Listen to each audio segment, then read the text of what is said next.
জরাজীর্ণ ভবনে চলছে নারায়ণগঞ্জের সরকারি আইন কলেজ। ঝুঁকি নিয়েই ক্লাস করছেন শিক্ষার্থীরা। প্রতিষ্ঠানটিতে অর্ধশতকেও হয়নি নতুন কোনো ভবন। কলেজ প্রশাসন বলছে শীঘ্রই শুরু হবে নতুন ভবন নির্মাণ। মোহাম্মদ কামাল হোসেনের প্রতিবেদন জানাচ্ছেন জয়ন্ত কর্মকার। পাকিস্তান আমল থেকে বাংলায় ৩টি ল কলেজ ছিল, যার অন্যতম নারায়ণগঞ্জ আইন কলেজ। ১৯৬৫ সালে প্রতিষ্ঠিত হয়ে কার্যক্রম শুরু হয় ১৯৬৬ সালে। তখন শিক্ষা কার্যক্রম ছিল তোলারাম কলেজে। ১৯৭২ সালে আমলাপাড়া এলাকায় দেয়া হয় নিজস্ব জমি। এরপর পেরিয়ে গেছে অর্ধ শতাব্দী। তখনকার ভবনগুলো এখন জরাজীর্ণ।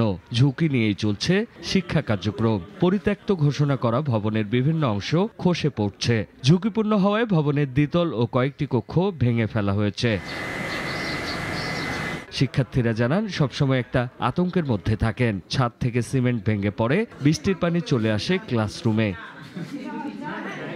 ক্ষোভ জানান কলেজটির প্রাক্তন শিক্ষার্থীরাও। জেলা প্রশাসকের আন্তরিকতা ও আইনমন্ত্রীর হস্তক্ষেপ চান তারা।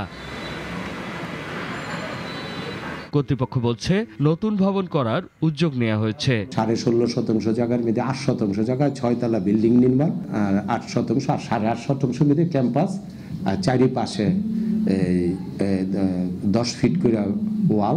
দ্রুত কলেজটিতে শিক্ষার অনুকূল পরিবেশ প্রতিষ্ঠা হবে, এমনটাই আশা সংশ্লিষ্টদের। জয়ন্ত কর্মকার, নাগরিক। একমাত্র ওয়ালটন এসি দিচ্ছে 1 বছরের রিপ্লেসমেন্ট গ্যারান্টি এবং কম্প্রেসারের 10 বছরের গ্যারান্টি।